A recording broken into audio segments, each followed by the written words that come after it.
মিরপুরে পাকিস্তানের batting line আপে যেন টর্নেডো চালিয়েছে নাহিদ রানা। টাইগার প্রেসারের গতির ঝড়ে লন্ডভন্ড হয়েছে বাবর রিজওয়ানদের ডেরা। মাত্র 114 রানেই গুড়িয়ে যায় সফরকারীরা। আর রান তাড়ায় তানজিদ তামিমের বিধ্বংসী ব্যাটিংয়ে রেকর্ড গড়া জয় পেল টিম টাইগার্স। মিরপুরের শেরে বাংলা স্টেডিয়ামে টস জিতে ফিল্ডিংয়ের সিদ্ধান্ত নেন অধিনায়ক মেহেদী হাসান মিরাজ। এরপর শুরু হয় নাহিদ রানা শো। ক্যারিয়ারের সেরা বোলিংয়ে মাত্র 24 রান দিয়ে একাই শিকার করেন 5 উইকেট।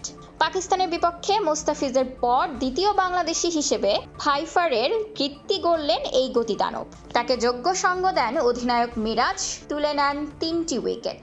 ফাহিম আশরাফের 37 রান বাদে পাকিস্তানের কোনো ব্যাটারি দাঁড়াতে পারেননি টাইগার বোলিং তোপের মুখে। বাংলাদেশের বিপক্ষে ওয়ানডেতে এটি পাকিস্তানের সর্বনিম্ন সংগ্রহ। এর আগে 1999 বিশ্বকাপে 161 রানে অল আউট হওয়াই ছিল তাদের সর্বনিম্ন।